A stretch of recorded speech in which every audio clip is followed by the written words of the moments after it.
Bonjour à tous et bienvenue autour de votre grande table. Une grande table spéciale ce midi avec le prix Nobel de littérature 2021. Le Tanzanien Abdulrazak Gurnah. Romancier, il a quitté Zanzibar après l'indépendance, fui les persécutions pour le Royaume-Uni où il vit aujourd'hui, écrit et a longtemps enseigné la littérature anglaise et postcoloniale à l'université de Kent. À 72 ans, il a écrit une dizaine de romans, tous porteurs d'un récit sur l'immigration et la colonisation. 3 sont traduits aujourd'hui en français chez De Noël. Paradis, Adieu Zanzibar, Près de la mer. Abdulrazak Gurnah est notre invité et spécial aujourd'hui jusqu'à 13h30.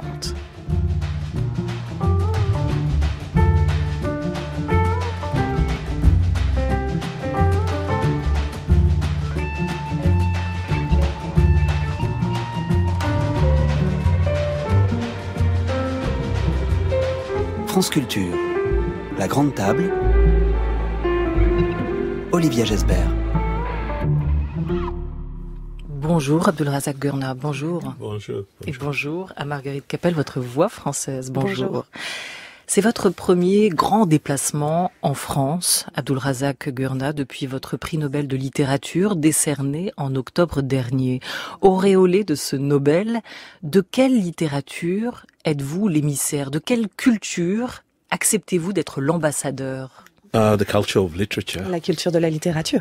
So I don't see myself as representing. Je ne me vois pas comme un représentant d'une culture en particulier. For no other reason, I can claim more than Toutes one. sortes de raisons, je peux en revendiquer plus d'une. When the award was made, many Donc, people in Africa, quand j'ai reçu le prix, il y a beaucoup de gens en Afrique qui étaient one of ravis us has been parce qu'ils ont dit c'est un des nôtres qui a gagné le prix. people who had been reading my work Mais before, les gens qui the award lisaient prize déjà were mon also œuvre delighted étaient because aussi they ravis said, the writer whose parce work qu'ils ont that dit we love has c'est been un écrivain, nous awarded nous the prize. aimons l'œuvre qui a obtenu le prix. Because also I have on my father's side, Et puis du côté de Yemeni mon père, ancestry, j'ai des people in the ancêtres Middle East said, one of yéménites, us des gens au Moyen-Orient, So I et feel that au maybe Moyen-Orient the- aussi, ils ont eu le sentiment que it's c'était l'un des literature leurs. that has won the prize. Donc je pense que c'est la littérature qui a And gagné that's ce what prix I'm Nobel. ambassador of. Et c'est à ça que je suis le meilleur. Dans quelle filiation littéraire vous inscrivez-vous avec ce prix Nobel? Well, that's also a difficult question. C'est aussi because, une question difficile. Of course, I come from Zanzibar. Bien sûr, je and viens much of de my Zanzibar professional life has been et une grande teaching, partie de ma vie professionnelle s'est passée postcolonial à and African, enseigner la Caribbean littérature literatures. postcoloniale So, africaine et I caribéenne. think probably some of the concerns that I have, Donc je pense que fit certains in des with, sujets qui agree m'occupent with many of the writers, se situent in that, dans group, l'héritage I de suppose. beaucoup d'écrivains de But ce I'm groupe-là. also, just I love writing of all Mais kinds. j'aime toutes les formes de littérature. Et je n'ai pas envie de me limiter à une catégorie ou de me mettre dans une case trop limitée. Il y a autre chose aussi. Dans notre région du monde, dans l'océan Indien, contemplé depuis la côte du continent africain, ce monde de l'océan Indien n'a pas été beaucoup écrit. Donc c'est aussi l'occasion de parler de la façon de vivre dans cette région du monde et des liens aussi entre cette partie du monde et d'autres cultures qui sont le long de cet océan. En 2021, lorsque le prix Nobel de littérature vous est donc décerné pour l'ensemble de votre œuvre qui met en lumière l'exil, le colonialisme aussi, le comité Nobel a salué votre analyse pénétrante et sans compromis des effets du colonialisme et du destin des réfugiés écartelés entre culture et continent. Voilà, depuis le prix remis à John Maxwell Coetzee, vous avez été le premier de ce continent africain, natif du continent africain, à recevoir ce prix. Et c'est dans ce sens-là, pour le continent aussi, une consécration. Votre œuvre tout entière, Abdulrazak Gurnah, est porteuse non pas d'un message, mais d'une philosophie. J'aurais envie de dire d'une philosophie du regard, peut-être plus que de l'hospitalité. Est-ce que vous êtes d'accord avec cela? Yes, that sounds very good. Oui, c'est très bien, très juste.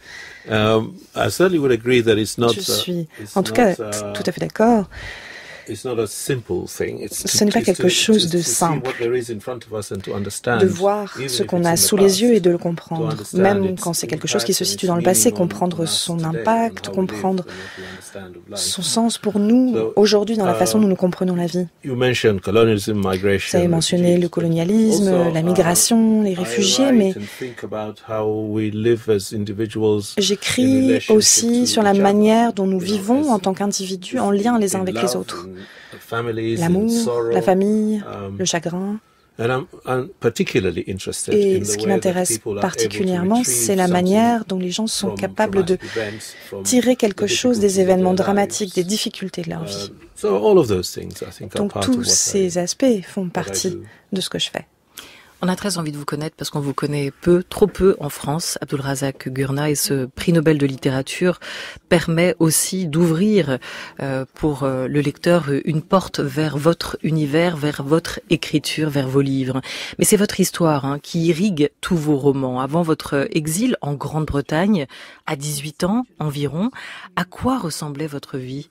Oui, moi aussi j'ai envie de mieux connaître les Français.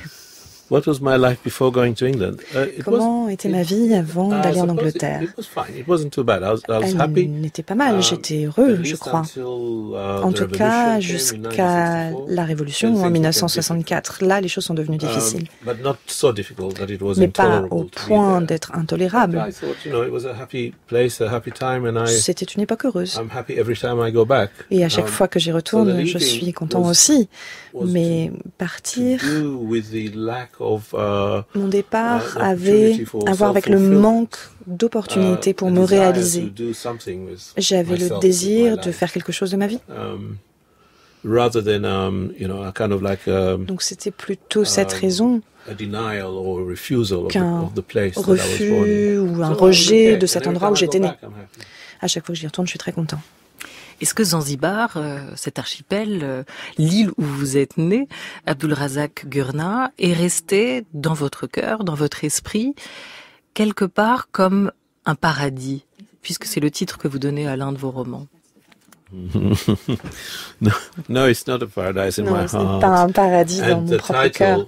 Le titre, Paradis, était en fait tout à fait ironique. Il ne s'agissait pas de dire que la vie là-bas était paradisiaque. Il s'agissait plutôt de jouer sur la symbolique du paradis. Un paradis comme un endroit de verdure, de repos, où il y a de l'eau, alors que la réalité est tout à fait le contraire. Mais c'est aussi un thème qui traverse le roman de plusieurs manières. Donc ce serait idiot de ma part de suggérer que Zanzibar est un paradis ou que cette région du monde est un paradis. Il y a des tas de problèmes, mais des problèmes qui datent d'avant, pendant et après la confrontation à l'Europe, des problèmes qui perdurent comme la pauvreté, le manque de ressources, le manque d'éducation, de soins de santé, tous ces éléments très concrets qui sont assez évidents. On ne peut pas parler de paradis sans ces aspects-là. Quand on est arraché à un endroit, quand on doit quitter par la force des choses l'endroit où on est né, on a toujours tendance, et c'est la mémoire qui est sélective, à embellir, à enjoliver ce lieu dont on a été arraché. C'est un travers dans lequel vous n'avez jamais voulu tomber, Abdulrazak Gurnah? Je pense que la mémoire, quand on quitte un endroit, peut aussi faire le contraire. Elle peut vous forcer à avoir un regard plus critique, un regard plus net, plus clair, parce que ce regard n'est pas attendri par les relations, les rapports, l'affection des personnes avec qui vous vivez. Mais il y a peut-être des parties comme votre enfance dont vous vous souvenez peut-être plus tendrement parce que vous êtes loin. L'enfance laisse toujours un souvenir chaleureux parce qu'on s'en éloigne. Je mène à présent la demi-existence d'un étranger, dit le protagoniste d'un autre de vos livres, Près de la mer, tel que le titre a été traduit en français. Je mène à présent la demi-existence d'un étranger. Vous avez 18 ans quand vous arrivez en Angleterre, dans les années 60. Au fond, vous allez refuser d'endosser tous les stéréotypes qu'on veut vous faire porter. Quelle était votre conviction en arrivant en Angleterre? La personne qui prononce cette phrase, je vis la demi-vie d'un étranger, est un homme de 65 ans qui est assez assuré de ce qu'il est. Il se connaît bien. Il ne comprend pas tout ce qui se passe autour de lui, mais en même temps, ils savent aussi qu'autour de lui, on ne le comprend pas. Quand je suis arrivé en Angleterre à l'âge de 18 ans, j'étais ignorant. J'étais un garçon, un gamin. Un jeune. Et ce que je ne comprenais pas était bien plus vaste que ce que ce personnage âgé ne comprend pas. D'une certaine manière, il y avait une forme de sécurité là-dedans. Comme je ne comprenais pas tout à ce qui s'était passé, il m'a fallu du temps pour prendre conscience de tout ce que ça signifiait d'être étranger, d'être coupé de tout ce qui avait de l'importance à vos yeux. Comme je l'ai dit un petit peu plus tôt, j'aime l'idée de retirer des choses, des événements dramatiques, et je pense que les personnes qui sont déplacées ou qui se retrouvent à vivre dans un endroit qu'ils ne connaissent pas apprennent à faire ça. Et c'est une qualité admirable. Est-ce que cette prise de conscience, pour vous, est passée par les livres ? Bien oui, ça en fait partie. Tout à fait. En Angleterre, un des avantages auxquels je ne m'attendais pas d'être en Angleterre, c'était cette quantité de livres que j'avais à lire. Et je lis énormément, c'est ce que je fais souvent. Et les livres ont fait une différence pour moi de plusieurs manières, à la fois parce qu'ils m'ont parlé des expériences, du vécu des autres, mais aussi parce que ça a déclenché quelque chose chez moi, une réflexion sur l'envie d'écrire ma propre expérience, mon propre vécu. L'anglais est assurément devenu votre patrie aussi, Abdulrazak Gurnah, pour ces 3 derniers romans, notamment qui sont aujourd'hui traduits en français. Adieu Zanzibar, Paradis, Près de la mer, Abdulrazak Gurnah. Pourquoi le choix de l'anglais? Pourquoi écrire l'exil en anglais? Pourquoi le choix de cette langue? Je ne l'ai pas choisi. C'est cette langue qui m'a choisi. Déjà, bien sûr, nous avons été colonisés par les Britanniques. En réalité, je me suis rendu compte que j'avais un lien avec l'anglais, une connexion, une manière de l'utiliser. Encore une fois, un avantage inattendu de la colonisation. La relation des écrivains avec leur langue est très intime. Ce n'est pas une question d'idées ou de pratique courante d'une langue et d'associer ces idées et cette langue qu'on parle couramment pour produire un texte. Ça, on le fait peut-être quand on écrit un texte universitaire ou journalistique. Mais quand on écrit la littérature, il y a quelque chose de plus complexe dans cette relation. Il y a des moments où on écrit quelque chose et on est surpris de la façon dont c'est sorti. J'avais ce type de rapport, ce type de confort, de facilité, d'aisance avec l'anglais que je n'ai pas avec le swahili. Je peux en fait lire un texte en swahili et me dire « Oh, je n'aurais jamais pensé à faire ça ». Donc quand je dis que ce n'était pas tout à fait un choix, j'aurais pu choisir et décider d'écrire en swahili, mais je crois que je n'aurais pas été aussi à mon aise qu'avec l'anglais. Donc c'est un parti pris littéraire avant d'être un choix politique, puisque l'anglais, vous le dites, s'est imposé à vous et que ce n'est pas vous qui l'avez choisi. On va vous faire dialoguer durant cette heure et demie passée ensemble, Abdulrazak Gurnah, avec d'autres grandes voix de la littérature mondiale et notamment avec d'autres prix Nobel de littérature. On commence avec Jean-Marie Gustave Leclésio. C'était à la Grande Table en 2019. Ouvrir un livre, c'est comme ouvrir une fenêtre et entrer dans un monde qui ne va pas vous ressembler, un monde qui va vous changer justement, qui va vous permettre de devenir quelqu'un d'autre. Le plus beau livre que j'ai ouvert, c'est Don Quichotte et Cervantes. J'avais 7-8 ans, j'ouvrais ce livre qui pesait très lourd et il devait avoir 800 pages. J'entrais là-dedans et je ne comprenais pas tout parce que c'est pas du tout un livre pour enfants, Don Quichotte. Mais je lisais ça complètement émerveillé et je croyais que c'était écrit pour moi.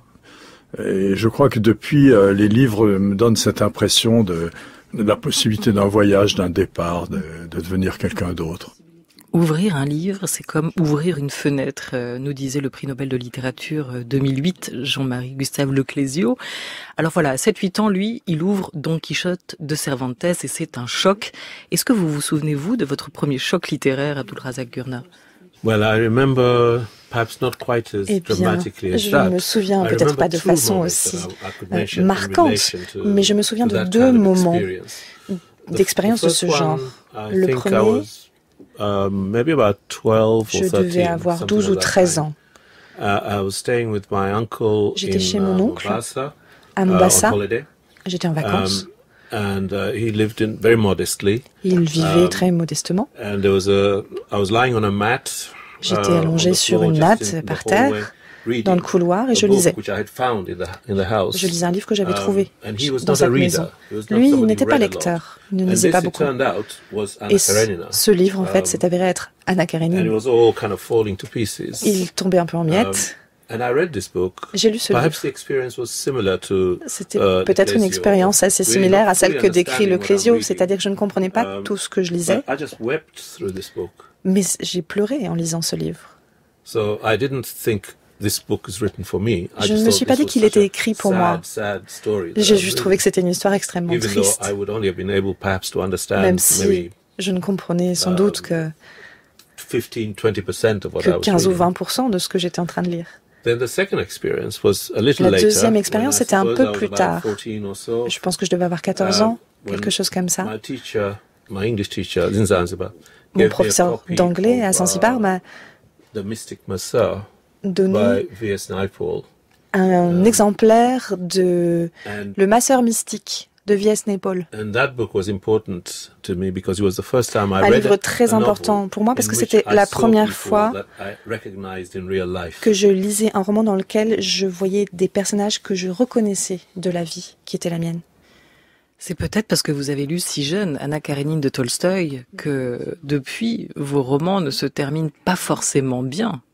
Peut-être que votre destin d'écrivain aurait été complètement changé et chamboulé si vous aviez ouvert à cet âge-là un autre livre avec une happy end à la fin d'ailleurs, non? I don't think so. Je ne crois pas. I actually don't think my books don't end well. Je ne crois pas que mes livres se terminent mal. La plupart se terminent sur une possibilité qui mène vers des fins différentes. Je les abandonne à un endroit où il y a peut-être un choix qui doit être fait et ça peut aller dans une direction ou une autre. Vous avez une très jolie définition d'ailleurs du destin dans Adieu Zanzibar. Le destin est partout comme il était dans cette première rencontre, mais le destin n'est pas le hasard et les événements, même les plus inattendus, répondent à un plan. Voilà pour la différence, selon vous, Abdulrazak Gurnah, entre le destin et le hasard, à ne pas confondre. Vous pensez que vous aviez une destinée, vous étiez destiné à quelque chose? Non, je n'avais pas le sentiment d'être destiné à quoi que ce soit. Je savais que j'allais essayer, tâtonner, et il se trouve que j'ai tâtonné dans la bonne direction. Non, j'avais pas du tout la sensation d'avoir un destin. Ça aurait sans doute facilité ma vie. Tout ce que j'avais, c'était des doutes, des incertitudes. Pas trop savoir comment tout ça allait tourner. Comment vous les avez domptés, ces doutes? Maîtriser ces incertitudes? Je ne suis pas sûre de les avoir maîtrisées. Je crois que j'ai fait avec et d'une certaine manière j'ai réussi à éviter d'être trop dépassé par ces doutes. Mais c'est tout à fait commun, je crois, ça n'a rien d'exceptionnel. Douter, ces incertitudes qu'on peut avoir, se remettre en cause, c'est sans doute le résultat d'une aspiration. Quand on aspire à quelque chose, on se demande aussi si on va y arriver. Si on aspire à rien, quelles que soient ses aspirations, peut-être qu'on est plus satisfait et plus rapidement. Alors ce n'est peut-être pas le destin, mais c'est peut-être aussi la manière que vous avez inconsciemment choisie pour maîtriser le cours de votre vie, retenir vos doutes et faire qu'ils ne vous empêchent pas de continuer à grandir quand vous étiez plus jeune à ce moment-là. Est-ce que l'écriture n'a pas joué ce rôle-là? Je pense encore à ce personnage de Près de la mer qui dit aussi à un moment ne plus vouloir être l'instrument des dessins d'un autre, le personnage d'un récit d'un autre. L'écriture, elle vous a permis cela, de vivre une existence pleine et entière, d'écrire votre vie. C'est devenu une façon d'exprimer quelque chose qui était très profondément ancré en moi. Je ne parle pas d'un point de vue intellectuel ou émotionnel. Je parle de quelque chose qui dépasse ces dimensions. Je parle de vouloir retrouver une façon de vivre, vouloir parler d'un endroit d'où je venais, mais aussi vouloir comprendre des choses très importantes sur les relations humaines, sur la peine, l'affection, la générosité, tous ces sujets. Donc c'est devenu en fait pour moi une façon de vivre, et pas simplement une activité que je mène à mon bureau. Ce sont les mots que vous avez eus lors de la réception de votre prix Nobel de littérature. Vous avez dit « Je crois que l'écriture doit aussi montrer ce qui peut être autrement, ce que l'œil dur et dominateur ne peut pas voir, ce qui fait que des personnes, apparemment de maigre importance, se sentent sûres d'elles-mêmes malgré le mépris des autres. J'ai donc trouvé nécessaire d'écrire sur ce sujet et de le faire avec sincérité pour que la laideur et la vertu ressortent et que l'être humain apparaisse hors de la simplification et du stéréotype. Lorsque cela fonctionne, une sorte de beauté s'en dégage. » Yes, I do remember. Thank you for. Oui, je m'en souviens. Merci d'avoir cité ce discours. Juste avant, si vous vous souvenez, je dis qu'il y a toutes sortes de discours qui déforment la réalité, d'après moi. Donc d'un côté, en tant qu'écrivain, il me paraissait important de les contester, de les remettre en cause, de les dénoncer, de dénoncer la poursuite des injustices liées au colonialisme, par exemple.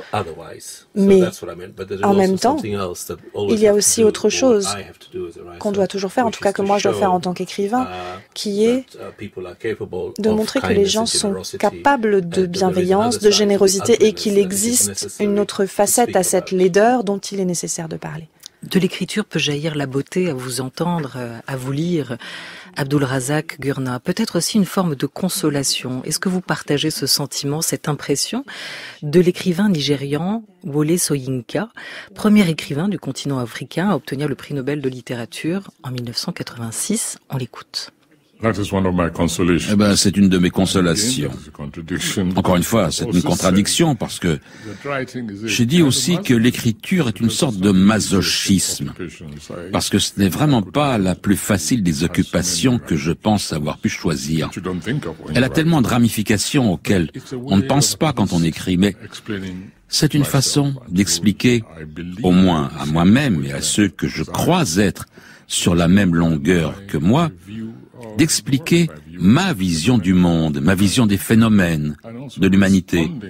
Et c'est aussi réagir, même pour mon autosatisfaction, à un point de vue particulier que je ne trouve pas communément, en les exprimant, dans mon cas, par le truchement des mots, tout comme le peintre le fait par la peinture, un musicien par la musique. Cet exercice comporte sa propre consolation et rend un monde intolérable un peu plus tolérable. Est-ce que vous partagez ce point de vue de Wole Soyinka? Peut-être cette envie de raconter, de porter aux yeux du lecteur votre vision du monde, une vision un peu moins manichéenne que celle qu'on a, parfois, trop rapidement, d'amener de la nuance. Est-ce qu'il y avait cette volonté de votre part? Oui, tout à fait, ça a été très bien dit. À la fois dans le processus d'écriture, mais aussi dans l'aspiration de l'écriture, de la littérature. qui cherche à parler aux autres, mais aussi à exprimer le soi. Pour moi, ce qui est aussi extrêmement important dans la littérature, dans l'écriture et en particulier dans la relation avec le lecteur, ensuite avec ce livre, c'est le plaisir. Il doit y avoir un plaisir de lecture. Ce qu'on retire de la lecture, c'est à la fois une forme d'ouverture de nos consciences, de nos esprits, de nos compréhensions, mais aussi du plaisir. Si on voulait seulement connaître, s'informer sur quelque chose, on peut trouver ce dont on a besoin dans des textes sociologiques ou historiques ou même journalistiques. Mais quand on lit de la littérature, ce qu'on cherche aussi, c'est à être absorbé et connecté à quelque chose de façon beaucoup plus profonde qu'une simple transmission d'informations. Donc, quand quelqu'un parle d'exprimer ce qu'il sait du monde, en tout cas moi, je me dis aussi, j'ai envie de l'exprimer, mais d'une manière qui soit belle et qui donne du plaisir. Au fond, vous pensez que la littérature peut changer le monde ? Not in a big way. Pas d'une manière si importante, si forte, mais c'est une accumulation de choses. Voilà ce que peut faire la littérature. Tout ce qu'on lit nous revient et nous réfléchissons à la fin de notre lecture. Ah, ça ressemble à quelque chose que je connais. Plutôt que d'être... Ou alors, parfois, aussi des choses qui ne sont pas du tout comme ce qu'on connaît. Donc pour moi, c'est un processus qui consiste à accumuler la compréhension d'un certain nombre de choses, à accumuler des sensibilités qui nous permettent de mieux nous connaître, de comprendre aussi que d'autres sont comme nous. Et ça, je pense que c'est une façon de changer le monde. Abdulrazak Gurna, prix Nobel de littérature 2021, est notre invité jusqu'à 13h30 aujourd'hui. On va partir retrouver le journal de France Culture et rendez-vous à partir de 12h55 pour une grande table des idées aujourd'hui en compagnie donc de l'écrivain tanzanien Abdulrazak Gurna.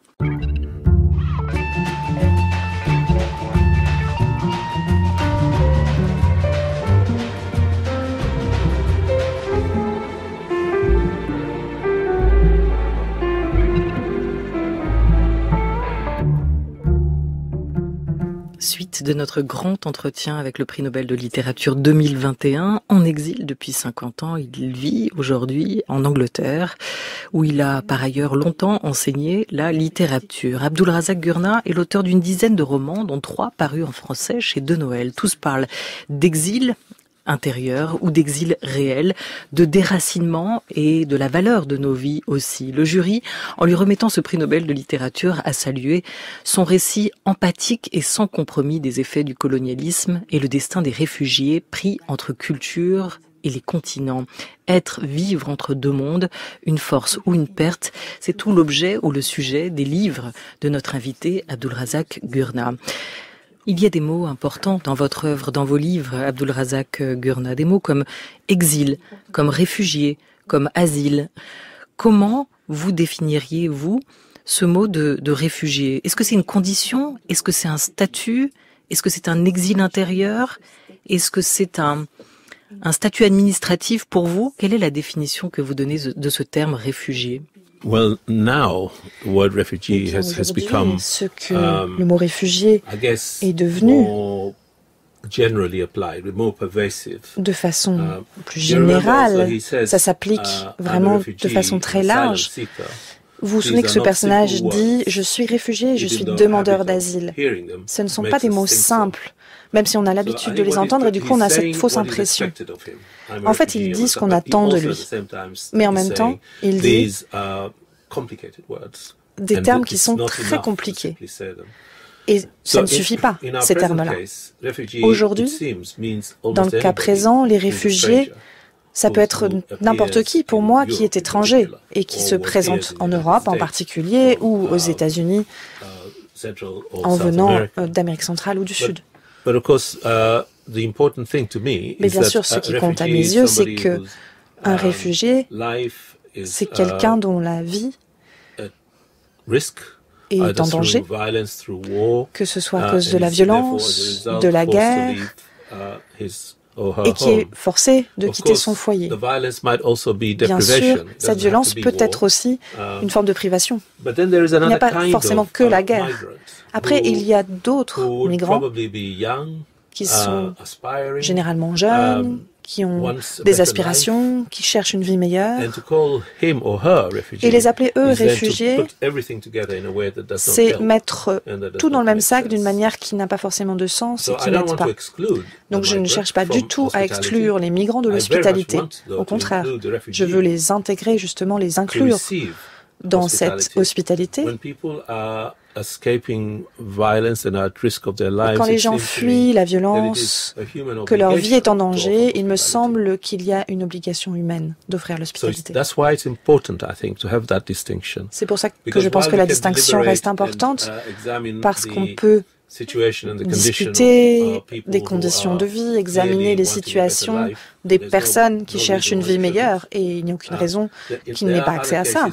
Mais il y a aussi d'autres cas où il y a véritablement un impératif d'hospitalité. Quand vous avez reçu votre prix Nobel de littérature, il était parfois écrit sur les bandeaux des télévisions qui faisaient un sujet sur vous, ancien réfugié, Abdulrazak Gurna. Vous êtes en exil depuis 50 ans. Vous avez quitté Zanzibar, la Tanzanie, depuis 50 ans. Est-ce que vous vivez encore comme un réfugié? Est-ce qu'on est éternellement réfugié? Je n'ai jamais utilisé ce terme pour me définir. Je viens justement d'expliquer ce qui pour moi est la différence entre un réfugié et d'autres types de personnes. Quand j'ai quitté Zanzibar, ma vie n'était pas en danger. Même si il y avait un état de violence, de terreur dans mon pays, ma vie à moi n'était pas menacée. Je suis partie parce que je voulais une vie meilleure. Donc à mes yeux, ça ne me fait pas de moi un réfugié, ça fait de moi un étranger en Angleterre, mais pas un réfugié. Mais ce mot est partout maintenant, et je me suis impliquée dans toutes sortes d'activités qui sont liées à la question des réfugiés. J'ai aussi écrit sur les réfugiés. Et pour cette raison, j'imagine, cela devient une manière intéressante de définir mon travail et de me décrire. Il y a d'autres choses que j'ai mentionnées, je crois. Il me semble que l'étiquette n'est pas tout à fait juste, en tout cas, mais ce n'est pas le bon moment, sans doute, pour la remettre en cause. Et si ça aide à attirer l'attention sur la question et la condition des réfugiés, ça me convient aussi. Il y a une profondeur historique dans chacun de vos romans. Paradise, par exemple, remonte au début du XXe siècle et l'histoire, le récit se situe avant la Première Guerre mondiale. Quand vous regardez aujourd'hui une carte du monde, que voyez-vous, Abdulrazak Gurna? Eh bien, quand on regarde une carte du monde aujourd'hui, en fait, j'adore les cartes. Donc, je regarde des cartes d'il y a 100 ans, d'il y a 50 ans, et puis celles d'aujourd'hui. Et ce qu'on voit, c'est un monde créé à l'image des nations européennes. Au XIXe siècle en particulier, et même un peu avant, et puis au XXe siècle aussi, le monde a été remodelé pour satisfaire les besoins des Européens. On regarde la carte africaine et on voit des pays impossibles créés suite au colonialisme. Vous regardez le Moyen-Orient et c'est la même chose. Regardez aussi l'Inde, le Pakistan. Toutes ces nations, tous ces pays ont été dessinés principalement pour arranger les pouvoirs coloniaux. Donc c'est ça que je vois quand je regarde une carte du monde. Voilà, les cartes ne sont plus tout à fait les mêmes. Les frontières ont bougé. Près de la mer, roman de vous, Abdulrazak Gurna, traduit de l'anglais par Sylvette Glaise, et paru chez De Noël. Justement, sur cet amour des cartes, votre protagoniste, qui est un peu votre double pour l'occasion, lui aussi parle aux cartes. Vous l'écrivez, je parle aux cartes, et elles me répondent parfois. Cela n'est pas aussi étrange qu'il y paraît et ce n'est pas non plus une chose inouïe. Avant les cartes, le monde était sans limite. Ce sont les cartes qui lui ont donné forme et lui ont conféré l'aspect d'un territoire, de quelque chose à posséder, à ne pas laisser à l'abandon, livré au pillage. Les cartes ont permis d'appréhender, d'apprivoiser des lieux situés aux marges de l'imagination. Et plus tard, quand cela est devenu nécessaire, la géographie s'est faite biologie pour élaborer une hiérarchie permettant de classer les peuples qui vivaient inaccessibles et primitifs ailleurs sur les cartes. Vous aimez les cartes, et pourtant, maudites cartes, qui ont rendu le monde accessible partout. Oh non. What I was meaning is that if you look ce que je voulais dire, c'est que quand on regarde une carte du monde, on voit les conséquences des interventions dont je parlais. L'homme qui parle à ce moment-là, qui parle de son amour des cartes et de ce qu'il y trouve, il parle du point de vue de celui qui collectionne les cartes. Il aime les objets cartes. Moi, je n'ai pas cette relation avec les cartes. Mais si vous vous souvenez, c'est aussi quelqu'un qui collectionne les objets plus largement. Il collectionne des petits bouts de meubles. C'est quelqu'un qui aime les belles choses et pour lui les cartes sont aussi très belles à regarder. Alors que tout à l'heure, ce dont on parlait, c'était des cartes comme reflet du monde dans lequel nous vivons aujourd'hui. Pourquoi dans vos livres y a-t-il toujours, ou presque toujours, un personnage de marchand, bon ou méchant d'ailleurs? Qu'est-ce qu'il incarne pour vous, le marchand? C'est une figure de la mondialisation? Well, because I grew up with merchants all around me. J'ai grandi entouré de marchands. What people did, the most common thing that people did, ce que les gens faisaient, l'occupation la plus courante, c'était de commercer, d'échanger des choses. Ça pouvait être avoir une petite épicerie ou juste s'installer sur un tabouret pour vendre des légumes ou avoir une grande entreprise. Mais gagner sa vie, c'était associé avec le fait de vendre des choses.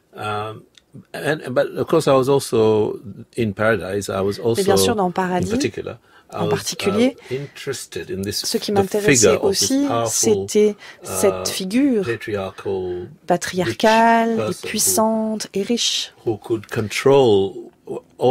qui contrôle tout autour de lui, en tout cas croit contrôler, ou les gens croient qu'il contrôle, mais en douceur, sans se montrer tyrannique. Parce que j'ai connu ce genre de personnes, ce genre de marchands. Une forme d'élégance. Mais l'émotion,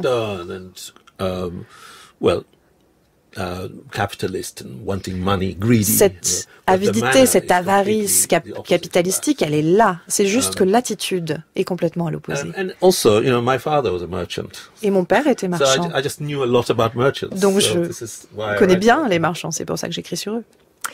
Abdulrazak Gurnah, aujourd'hui, il y a du récit partout. Et les écrivains ne sont pas les seuls à écrire l'histoire ou à réécrire l'histoire. Comment faire dans cette bataille des récits pour prendre position, pour tendre vers une certaine vérité? Je vous propose d'écouter les mots de Salman Rushdie, figure, écrivain que vous connaissez bien, Abdulrazak Gurnah. On l'écoute expliquer comment les histoires aujourd'hui sont justement en conflit. Ce qui m'a frappé, c'est que ce qui se passe dans le monde moderne, souvent, est qu'il y a des narratifs conflictuels qui se battent pour le même espace. On pourrait dire au Moyen-Orient, par exemple, qu'il y a un narratif israélien et un narratif palestinien, et qui n'ont absolument aucun terrain commun. Bien, ils se battent pour le même territoire. Et cette idée de narratif en collision m'a été importante, parce que j'ai grandi immédiatement après une longue période d'impérialisme. Et le narratif britannique de l'Empire est très différent de celui des pays colonisés. Voilà, il y a effectivement deux récits, le récit officiel et le récit officieux, le récit des gagnants et le récit des perdants. Comment mettre en récit la colonisation et son effet dans l'histoire sur les mentalités, sur les vies aussi. C'est une question que vous avez dû beaucoup vous poser, Abdulrazak Gurnah, comme professeur de littérature anglaise et postcoloniale à l'université de Kent, mais aussi comme écrivain. Qu'est-ce que vous cherchez à atteindre, vous, à travers vos récits? To reach a little closer to ce que j'essaie d'atteindre, c'est un récit plus complet ou plus vrai, en tout cas de mon point de vue. Ce que vous avez décrit, c'est le discours officiel. Le discours officiel, c'est souvent celui qui est enregistré dans les archives, en particulier quand on parle de colonialisme. Mais ce qui reste en dehors de ces archives, ce n'est pas seulement le point de vue des colonisés, c'est souvent le cas, mais ce sont aussi tous les détails de la vie sous le régime colonial. Et c'est là où la littérature intervient.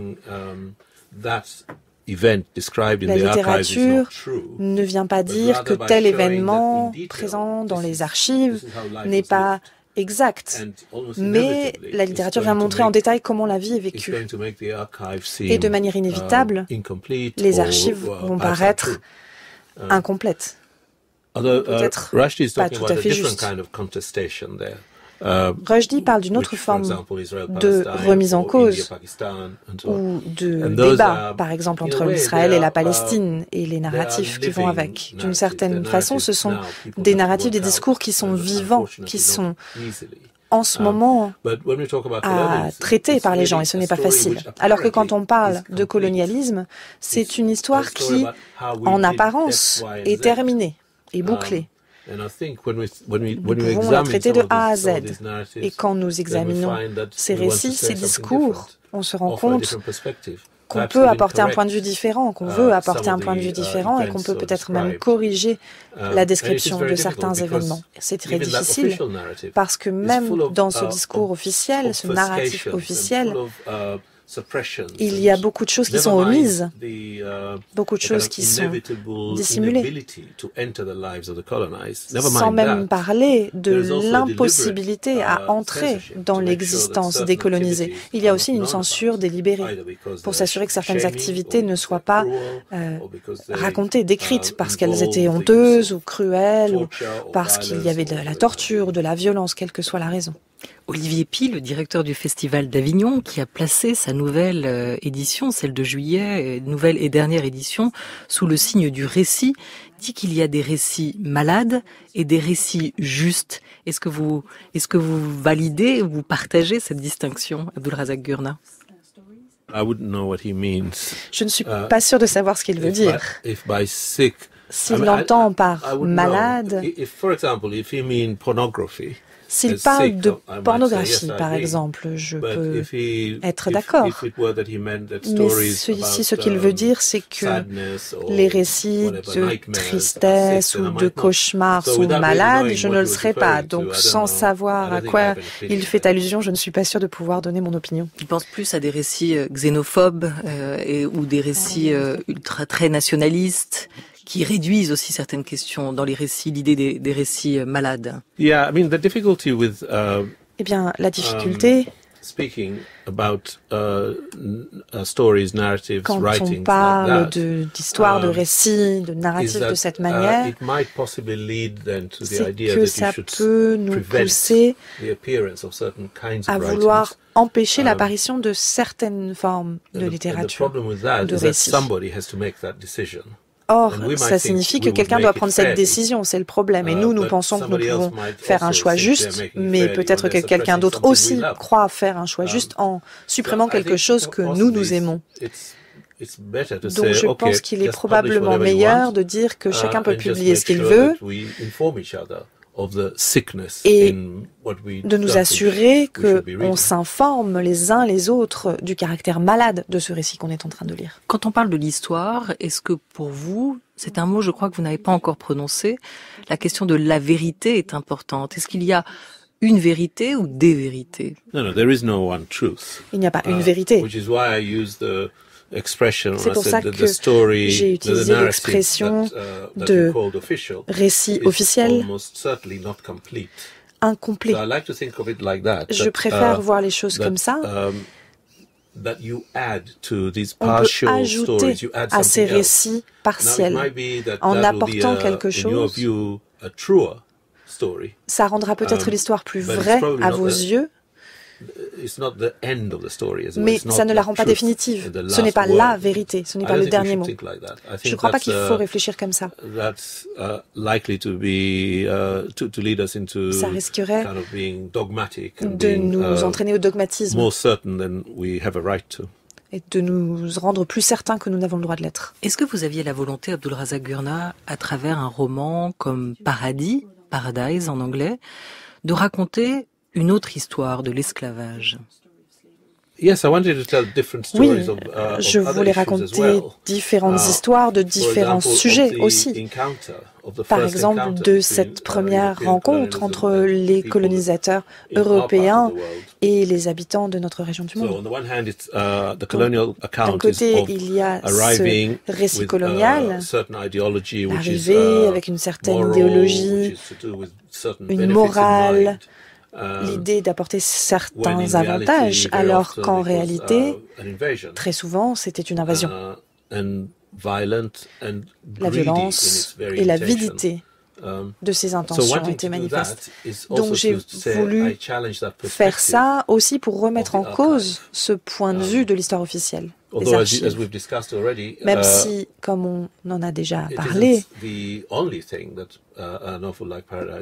ce n'est pas la seule chose qu'essaie de faire un roman comme Paradis. Mais en ce qui concerne le fait d'atteindre une vérité, il s'agit simplement de dire que ce récit officiel, cette histoire officielle ne nous dit pas la manière dont les colonisés ont perçu cette période.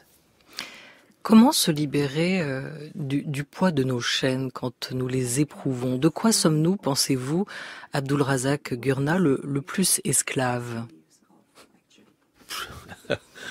Oh gosh. Well, TV. Eh bien, la télévision. Banish TV. Interdisons la télévision. I don't know. I think probably the daily and endless. Je pense que c'est probablement les impératifs quotidiens de la société dans laquelle nous vivons, l'argent, la consommation, toutes ces choses. Mais d'un autre côté, il y a aussi des avantages là-dedans. Donc ce ne sont pas des choses auxquelles on peut renoncer totalement. Il y a des personnes qui sont capables de partir en retraite et vivre une vie très simple, et peut-être que ça les libère, mais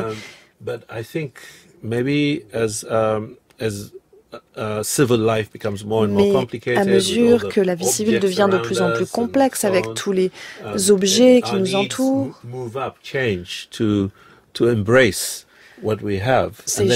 il faut changer nous sommes obligés de changer pour vivre avec, et après c'est impossible d'y renoncer.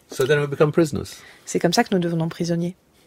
Il est réellement esclave, il est réellement privé de sa liberté dans le roman Paradis, ce jardinier que Youssouf interroge, qui n'a pas accepté de devenir libre. Mais il y a toute une métaphore autour de la liberté intérieure aussi. Dans sa réponse, je vous la lis. « Tu ne comprends donc rien. Elle m'a offert la liberté, reprit-il, comme si c'était un cadeau. Qui lui a dit qu'elle avait le pouvoir de l'offrir? Je sais de quelle liberté tu parles, mais je l'ai depuis que je suis né. Quand ces gens me disent que je leur appartiens, je t'avoue que pour moi, c'est comme un nuage qui passe ou un cocher de soleil à la fin du jour. Le lendemain matin, le soleil se lèvera de nouveau, qu'il le veuille ou non. La liberté, c'est pareil. Ils peuvent t'enfermer, t'enchaîner, se moquer de tes modestes aspirations, mais la liberté n'est pas quelque chose qu'ils peuvent t'enlever. Quoi qu'ils aient pu faire de toi, tu ne leur appartiens pas plus que lors de ta naissance. » C'est une belle définition de la liberté, telle qu'il peut la vivre et telle qu'il l'a fait résonner en lui, ce personnage aussi, Abdulrazak. Yes, I wanted there for the old man to contest. Oui, je voulais que ce vieil homme remette en cause le sens de l'esclavage, ce que ça signifie d'être réduit en esclavage. Ce qu'il disait, je crois, c'est « vous pouvez avoir des exigences pour mon corps en m'obligeant à faire certaines tâches, mais vous ne pouvez pas réduire en esclavage mon moi, mon véritable moi, ce qui est à l'intérieur de moi, parce que vous ne pouvez pas posséder ça. » Donc je le fais dire quelque chose qui me semble exceptionnel. circonscrit, d'être contraint de cette manière-là à faire certaines tâches ne signifie pas qu'on n'a pas une vie intérieure. Et cette vie intérieure ne peut pas être réduite en esclavage. Et c'est ça qui permet aux esclaves, aux personnes réduites en esclavage, de continuer à se rebeller. Et aussi, quand l'esclavage, si l'esclavage s'achève, de poursuivre de l'autre côté. Je pense qu'il y a une certaine école de pensée qui dit que les personnes réduites en esclavage deviennent dépendantes de cette condition d'esclave, et qu'elles n'ont plus le désir d'être autre chose qu'esclaves. Et donc il s'agissait vraiment pour moi de m'opposer à cette façon de penser et de dire que le corps peut être réduit en esclavage, mais que la personne, l'être intérieur, peut rester libre.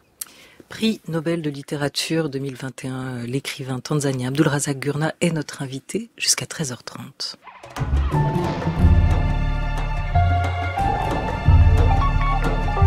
France Culture, la grande table, Olivier Gesbert. Auteur de plusieurs romans, dont 3 traduits en français et publiés chez De Noël, dont Paradis, Adieu Zanzibar et Près de la mer. Abdulrazak Gurnah, vos protagonistes sont majoritairement des hommes. Pourquoi ? Parce que nous vivons dans un monde d'hommes, dans une société encore éminemment patriarcale, et aussi parce que vous ne vous sentez pas autorisé à emprunter, adopter le point de vue des femmes ? My third novel, which has not yet been translated, mon troisième roman, qui n'est pas encore traduit en français, qui s'appelle Doti, a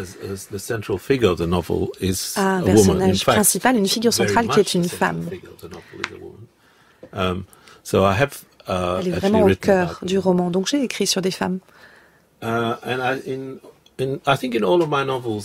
pense que dans tous mes romans, il y a beaucoup de femmes qui font toutes sortes de choses intéressantes, qui se battent, qui s'engagent. Mais bien sûr, c'est beaucoup plus facile pour moi de me mettre dans l'esprit d'un homme que dans l'esprit d'une femme. Je n'ai pas le sentiment pour autant que ce soit impossible. Ce n'est pas quelque chose, en tout cas, que j'évite. Mais vous essayez d'imaginer, peut-être là encore comme le personnage de Près de la mer, les filles quittaient tout simplement l'école, un jour ici, parties le lendemain.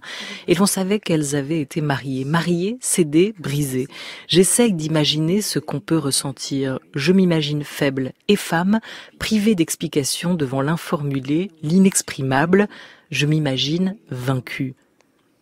Il vous arrive de vous imaginer femme ? Oui. Bien sûr. Ce que j'essaie souvent de faire quand j'écris, que j'écrive sur des hommes, des femmes, des enfants, des personnes âgées, j'essaie de me mettre dans leur esprit autant que je le peux.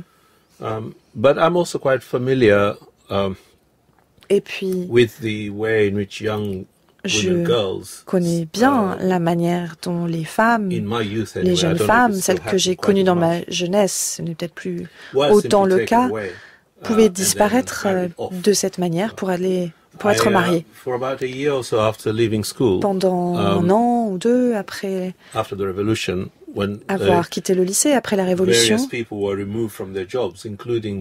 un certain nombre de personnes ont disparu, y compris des enseignants, et ont été remplacés par nous qui venions de quitter le lycée, et je me suis retrouvée, c'était une sorte de service civique qu'on devait faire, et je me suis retrouvée à enseigner dans une école de campagne. Je n'y connaissais pas grand-chose. J'enseignais à des élèves qui avaient 14 ans, 15 ans, et plusieurs de ces filles étaient déjà mariées. Et je pense que ça m'a fait comprendre quelque chose sur ce risque tout à fait concret pour les filles de se voir retirer de l'école et mariées. C'est une femme, si je ne me trompe, qui est en ce moment à la tête du pays, de la Tanzanie, la vice-présidente qui, il y a un an, a succédé à John Magufuli après son décès. Une femme musulmane, mère de 4 enfants, à la tête de la Tanzanie. C'est quelque chose qui peut changer la donne, la situation pour vous dans le pays. And she's from Zanzibar. Et elle est de Zanzibar. And she's from Zanzibar. So that's one quite dramatic change, I think. Voilà un changement assez spectaculaire. That not only is she president of Tanzania, but she's elle est présidente de la Tanzanie, mais comme vous l'avez dit, elle vient aussi d'une culture qu'on considère généralement comme très contraignante pour la participation, qui restreint énormément la participation des femmes dans la vie publique. Mais elle travaille depuis longtemps. Elle a travaillé comme fonctionnaire, comme femme politique, et puis ensuite comme vice-présidente, et elle fait du bon travail actuellement comme présidente. Donc ce que j'essaie de dire, c'est que si vous regardez le site web du Parlement de Zanzibar, vous y verrez les photos et les noms de tous les députés, et vous verrez qu'une proportion tout à fait considérable, ce sont des femmes. Avec peut-être une possibilité de marquer aussi l'histoire de l'Afrique de l'Est, de cette région. Qu'est-ce qui manque aujourd'hui, selon vous, à un pays comme la Tanzanie pour réussir, Abdulrazak Gurnah? Il manque beaucoup de choses. Je ne peux parler correctement que de Zanzibar en réalité, car je ne connais pas tant de choses sur l'ensemble de la situation du pays, qui est un vaste pays avec énormément d'habitants. Il y a plus de 50 millions d'habitants maintenant. Mais en parlant de Zanzibar, ce dont on a besoin, tout le monde le reconnaît, même le gouvernement, ce sont des écoles. C'est l'éducation qu'il faut améliorer. La situation de l'enseignement est vraiment très mauvaise. Les écoles n'ont pas de moyens, les enseignants ne sont pas correctement formés ni correctement payés. On ne traite pas l'éducation comme une activité qui a de la valeur et l'enseignement comme tel. Les hôpitaux, la santé, ce sont des choses très fondamentales, très concrètes. La dernière fois que j'y suis allée, il y a environ 2 semaines, j'avais l'honneur d'être invité à rencontrer le président de Zanzibar, qui m'a demandé qu'est-ce qu'il faut faire. J'ai dit, il nous faut plus de bibliothèques. Les livres sont chers. Et donc, avoir des livres et aussi des ordinateurs pour accéder à Internet, ça c'est important. Donc, de quoi on a besoin? Ce sont des choses tout à fait fondamentales qui nous paraissent, nous, des bases d'une société prospère pour que les gens puissent éduquer leurs enfants, que leur santé soit prise en compte et qu'ils aient aussi la possibilité de se déplacer en toute sécurité, donc des infrastructures routières, ce genre de choses. J'aimerais qu'on termine avec, une fois encore, ce que peut faire la littérature. Cette littérature dans laquelle vous plaisez peut-être à vous inscrire dans cette filiation qu'on évoquait avec les mots de l'écrivaine afro-américaine Toni Morrison, décédée il y a 3 ans. Elle a, elle aussi, obtenu le prix Nobel de littérature. C'était en 1993. On l'écoute dans cette archive, dans cet extrait parlé pour elle de l'importance de la littérature et du public.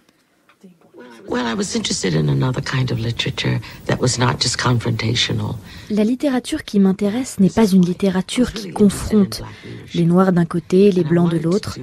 Non, ce qui m'intéressait moi, c'était le lectorat. Prenons l'exemple de la musique noire. Elle est à la fois magnifique et complexe. C'est une musique qui est devenue universelle, qui s'écoute partout dans le monde. N'importe qui peut en jouer, elle évolue constamment. Et ça, c'est grâce à son audience, pas parce qu'elle a été marquée ou altérée par une communauté. Et je voulais que ma littérature ressemble à ça. Elle interroge dans cet extrait, Toni Morrison, la réception des œuvres, la réception de vos livres aussi. Ce qui m'amène à terminer sur cette question, Abdulrazak Gurnah, pour qui écrivez-vous aujourd'hui? That's a simple one. Voilà une question simple. I write for everybody. J'écris pour tout le monde, vraiment. I don't have an audience a reader. Je n'ai pas un lecteur en particulier en tête. And I really rather optimistically always Et je suis toujours assez optimiste. J'ai toujours pensé que mon œuvre serait accessible au monde entier. Ça peut paraître stupide ou naïf quand on n'arrive à vendre que quelques centaines de livres quand on commence, mais depuis le départ, ce n'était pas si naïf parce que les gens vous écrivent de partout dans le monde, d'Argentine, d'Afrique du Sud, de Malaisie, pour dire « j'ai lu votre livre ». Et c'est ça qui est fabuleux dans la littérature, c'est le plus merveilleux. Une fois que la littérature est publiée, elle appartient à tous. Parce qu'on parle aujourd'hui des littératures africaines, au pluriel. Est-ce que ça, c'est une étiquette ou des mots qui ont un sens pour vous? Ou au moins peut-être une vertu, mettre en avant une littérature, un continent littéraire oublié? Oui, bien sûr. Parce que cela exprime la réalité de l'Afrique, qui est un continent très complexe avec beaucoup de différences importantes. Donc parler de littérature au pluriel, oui, ça a du sens. Merci beaucoup à vous, Abdulrazak Gurnah, d'avoir été avec nous pour cette grande table spéciale aujourd'hui. Merci beaucoup à Marguerite Capelle pour sa traduction. Je n'ai pas cité les traducteurs de vos romans. Paradis a été traduit par Anne-Cécile Padoue, Près de la mer, chez De Noël toujours par Sylvette Glaise. Et du coup, je ne sais pas pour Adieu Zanzibar, mais on le mettra sur le site internet sur franceculture.fr. Merci. Monsieur, d'avoir été avec nous. Merci à toute l'équipe de la Grande Table et tout particulièrement à Oriane Delacroix qui a programmé cette émission, à Mayalène Despio-Couré qui l'a préparée. C'était Louis-Valentin Faury aujourd'hui à la réalisation avec Marie-Claire Oumabadi à la technique. Très belle après-midi à tous sur France Culture.